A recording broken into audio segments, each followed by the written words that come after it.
Last Seen Alive, Justin Gerald Valdez, the case that shocked two nations. Ating balikan ang trahedyang gumalantang sa Ireland. Isang tahimik na kalsada, isang dalaga ang naglalakad pa uwi, isang sasakyan ang paparating. Dala ang trahedyang hindi pa alam ng sinuman. Hello everyone! Welcome back sa ating channel. Or kung ngayon ka palang napadaan dito, welcome din sa'yo. This is Truth Files, kung saan hindi lang natin kinikwento ang mga krimen, kundi sinusubukan din nating intindihin kung paano at bakit sila nangyayari. Dito sa Truth Files, we don't just tell stories. We try to feel and understand ang mga tao sa likod ng balita. Because behind every headline, there's a family, a life, and truth that deserves to be brought to light. If you enjoy real stories narrated in Tagalog, in a way that feels personal and genuine, you can subscribe and stay with me.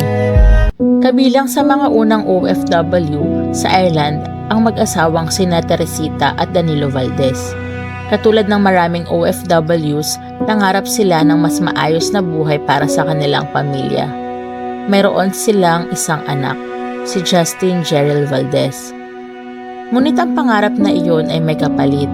Kinailangan nilang iwan si Justin sa Pilipinas sa piling ng kanyang lolo at lola. Isang sakripisyo na hindi kayang tumbasan ng kahit anong halaga. Ang manahan malayo sa sariling anak, kapalit ang pag-asang balang araw, mas magiging maayos ang kanyang kinabukasan.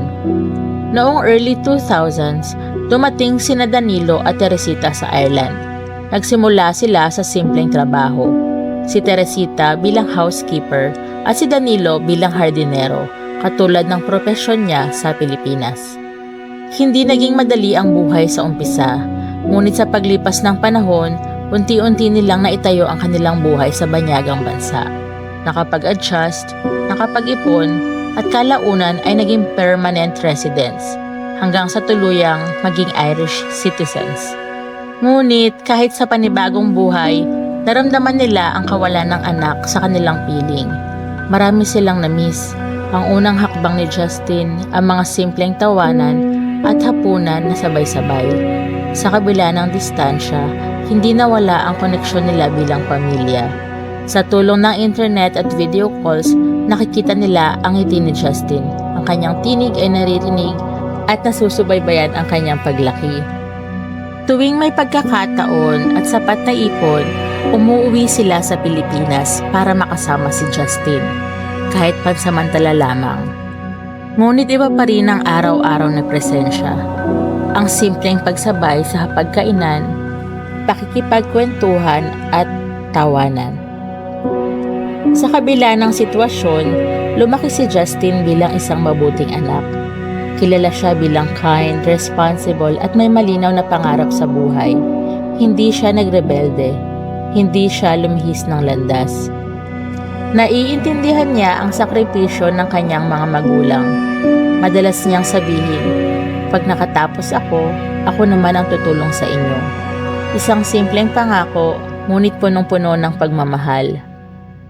Noong 2015, matapos ang mahabang proseso, naaprubahan ang mga papeles ni Justin at nakapagbiyahe siya patungong Ireland. Sa wakas, nagkasama na rin sila bilang isang buong pamilya. Ang kanilang bagong tahanan ay sa Enniskerry, isang tahimik na bayan na napapalibutan ng luntiang bukirin at makikitid na daan. Mahigit 1 oras ang layo mula sa Dublin. Dito, sinimulan ni Justin ang bagong yugto ng kanyang buhay. Determinado si Justin na maabot ang kanyang mga pangarap.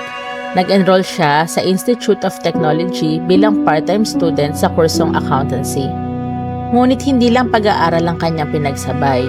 Upang makatulong sa gastusin, nagtrabaho siya sa 2 part-time jobs bilang caregiver at waitress sa cafe. Araw-araw, halos walang pahinga ang kanyang routine. Gigising ng maaga, papasok sa school, magtatrabaho. Lilipat sa isa pang trabaho, uuwi, magpapahinga, tapos uulitin ulit kinabukasan. nakakapagod. Ngunit para kay Justin, lahat ay worth it. Dahil ginagawa niya ito para sa kanyang pamilya. Sa kabila ng pagod, hindi nawawala ang kanyang mga ngiti. Masayahin, approachable at laging magaang kasama. Ayon sa mga nakakakilala sa kanya, mahilig din siyang mag-gym. Isang paraan para mag-relax at alagaan ang sarili. Isang simpleng buhay, ngunit puno ng pangarap. May 19, 2018, Sabado. Isang araw na nagsimula tulad ng karaniwan, ngunit magtatapos sa trahedya na yayanig hindi lang sa Ireland, kundi pati sa buong Pilipinas. Pagkatapos ng kanyang shift, nagtungo si Justin sa Bray Garda Station para ayusin ang kanyang residency permit. Mula roon, dumiretso siya sa gym, isang bahagi ng routine para makapag-relax kahit sandali. Habang nasa labas, nagkausap sila ng kanyang ina. Isang simpleng tanong lang, may kailangan ka ba? Tinapay, sagot nito. Isang maliit na bagay na magiging bahagi ng huling araw ng kanyang buhay. Pagkatapos mag-gym, dumaan siya sa supermarket at bumili ng tinapay, bandang 5:40 p.m. Sumakay siya ng bus pauwi ng Enniskerry. Ilang minuto na lang at bababa na siya sa kanyang stop. Ngunit pagsapit ng gabi, hindi na siya nakauwi. Tumawag ang kanyang mga magulang sa pulisya at agad na inilunsad ang missing persons case. Natagpuan ang ilang gamit ni Justin sa Rathmichael Road, sira ang cellphone at plastic bag na may tinapay, isang malinaw na senyales na may nangyaring hindi maganda. Makikita sa CCTV ang tahimik at normal na ruta ni Justin. Pagkababa niya ng bus, naglakad siya pauwi sa tahimik na kalsada. Hanggang sa may huminto na sasakyan, isang itim na Nissan Qashqai kung saan si Mark Hennessy ay nasa loob. Sa loob lamang ng ilang segundo, pinilit siya nitong papasukin sa sasakyan. Isang babae ang nakakita ng kahina-hinalang galaw sa likod ng kotse. Tila may humihingi ng tulong, ngunit bago pa siya makareact, umalis na ang sasakyan, mabilis at tahimik, parang walang nangyari. Habang nangyayari ang lahat ng ito, wala pa rin kaalam-alam ang kanyang mga magulang. Ilang oras ang lumipas, hindi pa rin umuwi si Justin sa bahay. Hindi sumasagot sa tawag, hindi nagme-message. Para sa isang anak na palagi nagre-reply at nagpapaalam, hindi ito normal. Bandang 11:40 p.m., nagtungo na sila sa pulisya upang i-report ang pagkawala ni Justin. Kinabukasan, May 20, umaga pa lang, nagsimula ang malawakang paghahanap. Pulis, volunteers at residente ay sama-samang naghanap sa mga kalsada at posibleng ruta ni Justin. Natagpuan ang ilang ebidensya sa Rathmichael Road, sira ang cellphone, plastic bag at ilang personal na gamit. Naglabas ang mga otoridad ng public appeal at natunton ang sasakyan. Nakarehistro ito sa asawa ng isang lalaking nagngangalang Mark Hennessy.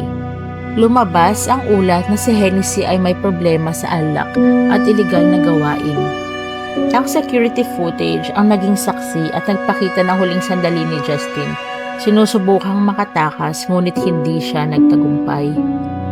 Agad sinimulan ang manhunt noong May 20. Natunton si Hennessy sa Sherrywood Business Park. Madala itong armas. Nagkaroon ng tense confrontation. Pinababa siya ng mga pulis ngunit nagkaroon ng panganib sa kaligtasan. Kaya napilitang magpuputok ang isang detective. Dito nagtapos ang lahat para kay Hennessy. Kinabukasan, May 21, natagpuan ang katawan ni Justin sa Fox Castle Lane, Rathmichael. Tahimik na kahiga, wala ng buhay. Ang autopsy ay nagkumpirma, strangulation, ilang oras matapos siyang dukutin. Sa loob ng silid hukuman sa Ireland, punong-puno ng tensyon ang bawat isa. Ang mga mamamahayag, opisyal ng korte at pamilyang ay naroroon. Habang sa labas, tahimik ang Enniskerry. Tila kabaliktaran ng nararamdaman ng pamilya Valdez. Inihayag ng hukumang hatol. Si Mark Hennessy ay nahatulan ng abduction at murder at kaugnay ng pagkamatay ni Justin Valdez. Ang hatol na ito ay nagbigay ng formal na katarungan sa trahedyang naganap noong May 2018. Sina Teresita at Danilo Valdez ay naroroon sa korte, kasama sa proseso ng paglilitis. Patay sa ulat, ramdam ng publiko ang kanilang lungkot at bighati sa araw na iyon. Ang hatol ay hindi nagbalik sa kanila ng kanilang anak, ngunit ito ay nagsilbing pagkilala sa katotohanan ng nangyari. Sa kabila ng pagpanaw ng suspect, nakamit pa rin nila ang katotohanan sa pagpanaw ng kanilang pinakamamahal na si Justin. Maraming Pilipino sa Ireland ang nagpakita ng suporta sa pamilya sa pamamagitan ng pagdalo sa korte o sa simbahan at sa tulong ng GoFundMe para sa repatriation ng katawan ni Justin. Ipinakita ng komunidad na ang pamilya ay hindi nag-iisa sa kanilang pagdadalamhati. Para sa mga magulang ni Justin, ang hatol ay simbolo ng pagkilala sa trahedya na kanilang tiniis.